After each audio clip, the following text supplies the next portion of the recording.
नमस्कार दोस्तों, मैं आपका अपना शिवताप शर्मा आपके लिए एक नई वीडियो लेके हाजिर हूँ। इस वीडियो के माध्यम से बताऊंगा कि ट्विन से फिजिकल रिलेशन बनाने पर क्या होता है। दोस्तों, बहुत से डीएफ का कॉल आता है कि यदि हम अपने ट्विन से फिजिकल रिलेशन बनाएं तो फिर क्या होता है। तो इसकी पूरी डिटेल में जानकारी के लिए मेरे वीडियो पे अंत तक बने रहें। और यदि आप इस चैनल पर नए हो तो प्लीज इस चैनल को सब्सक्राइब कर देना, बेल आइकन का बटन दबा देना ताकि आपके लिए और नए नए वीडियो लाता रहूं।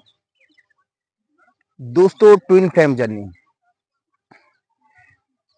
जर्नी में जो दोनों सोल होती हैं, यानी एक सोल के दोनों भाग होते हैं ना, डीएम और डीएफ,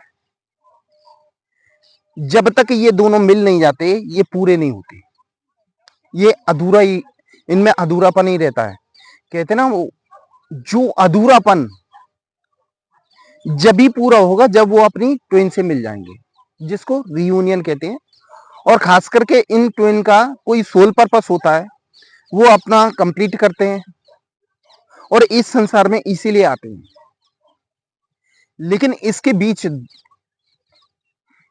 इनके साथ कई घटनाएं घटती हैं, कई स्टेज आती हैं। तो उसकी मैं डिटेल में जानकारी बताता हूं। उसमें से मेन है ट्विन से फिजिकल होना। देखो, जब भी आप अपने ट्विन से फिजिकल होगे आप, तो हमेशा नेगेटिविटी फील करोगे। ऐसा क्यों होता है? क्योंकि फिजिकल होने पे एनर्जी ट्रांसफर होती है। आपकी एनर्जी डीएम में जाइए, डीएम की एनर्जी आप में, ये एनर्जी ट्रांसफर होती है। अब इस एनर्जी में आपके डीएम की एनर्जी कैसी है,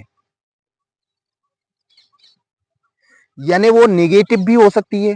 हो सकता है आपके अलावा किसी से वो फिजिकल हुए हों, तो उसकी एनर्जी लेके, जो नेगेटिविटी वाली एनर्जी लेके वो आप में ट्रांसफर हुई, इसीलिए आप नेगेटिविटी फील करते हो।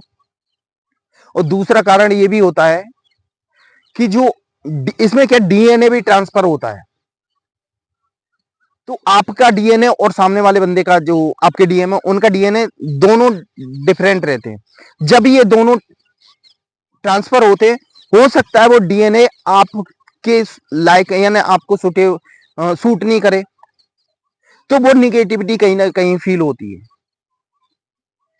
देखो, निगेटिविटी फील होने का कारण एक ये भी है कि जब तक आपके चक्रास जागृत, यानी आपके चक्रों के ब्लॉक ओपन नहीं होंगे, आप अपने डीएम से जब भी फिजिकल होंगे आप नेगेटिविटी फील करेंगे। इसमें चक्रास का बैलेंस होना बहुत जरूरी है, क्योंकि वो चक्रास, देखो क्या है, जो ट्विन एनर्जी होती है ना, हाई पावर की होती है, हाई लेवल की पावर होती है। तो इसको सहन करना बहुत बड़ी बात होती है। जब हमारे चक्रास ब्लॉक हैं और हम डीएम से फिजिकल हुए, तो उस एनर्जी को हम सहन नहीं कर पाते। और सामने वाले बंदे को भी नेगेटिविटी फील होती है, क्योंकि आपको जब भी नेगेटिविटी फील होगी फिजिकल होने के बाद, तो सामने वाले बंदे पे भी असर पड़ेगा। तो जो ट्विन सोल की जो एनर्जी होती है, उसको इतनी आसानी से सहन नहीं किया जा सकता। जभी तो हर वीडियो में मैं कहता हूं कि अपने चक्रास जागृत करें। आपके जब भी चक्रास जागृत होंगे, आप भले फिजिकल हो जाना तो कोई दिक्कत नहीं आएगी, क्योंकि आप में वो सहन करने की शक्ति आ जाएगी। आप एक पावरफुल बन जाओगे, तो आपको जो डीएम की एनर्जी है ना, आप पर कोई असर नहीं करेगी। सेपरेशन होता इसीलिए कि आपके डीएम आपसे फिजिकल हुए, आप नेगेटिव हुए, नेगेटिविटी के कारण फिर आप में दूरियां बनने लगी। दूरियां इतनी बढ़ जाती है कि वो सेपरेशन हो जाता है। और सेपरेशन भी इसमें जरूरी है, क्योंकि जब तक सेपरेशन नहीं होगा आप अपने आप को अवेकन नहीं करोगे, आपको कुछ समझ भी नहीं आएगा। क्योंकि जब तक आप बबल फेज में रहोगे, आप अपनी मस्ती में मगन रहोगे, हमें अन्य आपको जो आध्यात्मिक यात्रा अपनानी है उसको अपनाओगे ही नहीं। तो इसमें सेपरेशन का होना भी बहुत जरूरी है। आप सेपरेशन होता है तो उसके बाद फिर धीरे धीरे आप आध्यात्मिक जर्नी अपनाते हो। आध्यात्मिक जर्नी के अंतर्गत आप बहुत से एक्सरसाइज करते हो, जैसे मिरर एक्सरसाइज है, 7 चक्रास मेडिटेशन है, इनर चाइल्ड हीलिंग है। इनसे आपकी एनर्जी लेवल बढ़ता है। बहुत से लोगों का क्वेश्चन मेरे पास आता है कि सर ये बताओ कि फिजिकल होने से हम डाउन क्यों हो जाते हैं। देखो दोस्तों, मैं आपको एक यही कहना चाहूंगा कि आप डाउन इसीलिए हो जाते हो क्योंकि आपकी एनर्जी डाउन रहती है, आपके चक्रास ब्लॉक रहते हैं। यदि फिजिकल होने के बाद आप डाउन अपने आप को महसूस करते हो तो आप समझ लो कहीं ना कहीं आपके चक्रास ब्लॉक हैं, आपके चक्रा ओपन नहीं हुए। तो फिजिकल होने से पहले जब भी तो मैं कहता हूं आप बात को टालो, अपने इनर वर्क पे ध्यान दो। मतलब आपको उस के लिए तैयार होना है, फिजिकल होने के लिए तैयार होना है। तैयार होने के लिए आपको अपने चक्रास जागृत करने पड़ेंगे। जैसे जैसे आप चक्रास जागृत कर लोगे आप फिजिकल भी होगे तो कोई दिक्कत नहीं आएगी। उससे पहले बाई चांस होते तो आप दोनों यानी आपके अंदर बहुत सारी निगेटिविटियां आ जाती हैं। उसकी एनर्जी जो निगेटिव एनर्जी है वो आपके अंदर आ जाती है। जो उनके कर्मा होते ना वो भी आपके अंदर आ जाते हैं। कर्मा दोनों के अलग अलग नहीं है, दोनों के एक ही है, क्योंकि सोल एक है शुरू से। जो सोल है ना, सोल एक ही है लोगों का।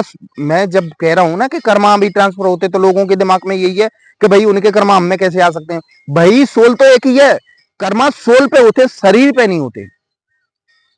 आप क्या सोच रहे हो शरीर पे कर्मा होते हैं? नहीं, सोल के कर्मा है। और इन्हीं कर्माओं को क्लीन करने के लिए आप लोग इस जर्नी में आए हो। इस जर्नी में आप उन्हीं कर्माओं को क्लीन करने आ रहे हो।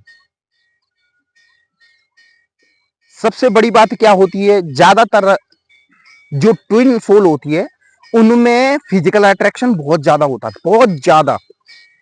कहते ना एक चुंबकत्व तो इतना रहता है कि एक दूसरे को तुरंत अट्रैक्ट करते हैं। आप लोगों का जो निगेटिविटी का कारण यही होता है कि आप बगैर सोचे समझे आप सामने वाले बंदे से फिजिकल हो जाते हो और आपकी एनर्जी उस लायक, यानी आपका जो चक्रास उस लायक नहीं, आपका शरीर उस एनर्जी को झेलने लायक नहीं है और आप फिजिकल हो जाते हो। फिर आप निगेटिविटी फील करते हो, निगेटिविटी से फिर आपके बीच दूरियां बढ़ती हैं, दूरियां बढ़ती हैं तो मतलब सेपरेशन होता है। आप हमेशा ध्यान रखना, जब भी आपके चक्रास जागृत कर लोगे, फुल है ना, पूरी तरह जागृत हो जाएंगे तो आप कुछ भी करो कोई दिक्कत नहीं, आपकी लाइफ में कोई दिक्कत नहीं आएगी। क्योंकि आपकी एनर्जी लेवल हाई हो चुका है ना, उस चीज को झेलने की शक्ति आ चुकी है आप में। इसमें इसलिए कहते हैं कि अपने आध्यात्मिक जर्नी के दौरान अपने चक्रास जागृत करें। लोगों का मानना होता है कि फिजिकल अदर के साथ फिजिकल होना गलत होता है। देखो आपका ही ट्विन सोल है और ये नेचर ने बना आपको भेजा ही इसलिए कि आप एक दूसरे के साथ हेल्प करो, एक दूसरे की एनर्जी ट्रांसफर करो, यानी एक दूसरे की हेल्प करो। वो करना भी चाहिए। दोस्तों पाप वहां होता है जहां हम गलत तरीके से किसी का नुकसान करके, हम किसी के साथ धोखा करके ऐसा कर रहे हैं तो वो गलत होता है। प्रेम में कोई गलत नहीं होता, लेकिन आप फिजिकल होने से पहले आप लोगों को से बस यही सलाह दूंगा कि पहले अपने आप पे काम करो बेहतरीन तरीके से, यानी मन लगा के, कि एक एक चक्रास हमारा बिल्कुल क्लीन हो जाए और हमारी एनर्जी लेवल इतनी हाई हो जाए कि उस आपके डीडीएम की एनर्जी को सहन करने की शक्ति आ जाए। भाई उनकी एनर्जी किस टाइप की पता नहीं ना, वो किस किस के साथ शायद फिजिकल हुए हो, भाई थर्ड पार्टी किसी के साथ हुए, उनकी एनर्जी आई, उनके डीएनए जो कैसे भी हो सकते हैं वो डीएनए तो उस वो आपके अंदर ट्रांसफर होते हैं तो वो आपका शरीर नहीं सहन कर पाता, आपकी सोल नहीं सहन कर पाती। इसीलिए तो आपको उस लायक बनना है। फिर देखो आपका आपके ग्रोथ होगी। मतलब आप दोनों फिजिकल होगे जब आप अपने चक्र जागृत करने के बाद तो आप लोगों की ग्रोथ होगी, हेल्थ से भी, वेल्थ से भी और लव लाइफ से भी। आपके जीवन में खुशियां आ जाएंगी, आपको ट्रिगर भी मिलना बंद हो जाएंगे। दोस्तों जिस दिन आपको ट्रिगर मिलना बंद हो जाएंगे ना, तो समझ लेना हमारे ब्लॉकेज, यानी हमारे ब्लॉकेज ओपन हो चुके हैं, सारे ओपन हो चुके हैं। क्योंकि जब तक आपको ट्रिगर मिलते रहेंगे तो समझ लो कहीं ना कहीं आप में कमी है, उस कमी को पूरा करें। हमें सबसे बड़ी बात तो फिजिकल होने पे ज्यादा ध्यान नहीं देना, अपने इनर वर्क पे ध्यान देना है। पहले अपने आप को तैयार करो, रीयूनियन के लिए अपने आप को तैयार करो। रीयूनियन उसी को कहते हैं, जब तक आप तैयार नहीं होगे तो रीयूनियन कैसे होगा। ये बार बार अपने आप को नेगेटिव बनाना, ये रीयूनियन नहीं है। एक बार अपने आप को बिल्कुल तैयार कर लो, फिर उसके बाद रीयूनियन हो, उसके बाद देखो आपकी लाइफ में ग्रोथ कितनी होती है और आपका सोल पर्पस भी सामने आ जाएगा, उसको भी पूरा करोगे। दोस्तों ये थी मेरी आज की वीडियो, ये आपको कैसी लगी ये कमेंट बॉक्स में जरूर लिखना। और यदि आप इस चैनल पर नए हो तो प्लीज इस चैनल को सब्सक्राइब कर देना, बेल आइकन का बटन दबा देना, ताकि आपके लिए और वीडियो लाता हूँ। दोस्तों ट्विन फ्लेम जर्नी से संबंधित, पर्सनल लाइफ से संबंधित कोई भी समस्या हो, आप मुझे कॉल कर सकते हैं। दोस्तों मेरा वीडियो देखने के लिए जय महाकाल दोस्तों।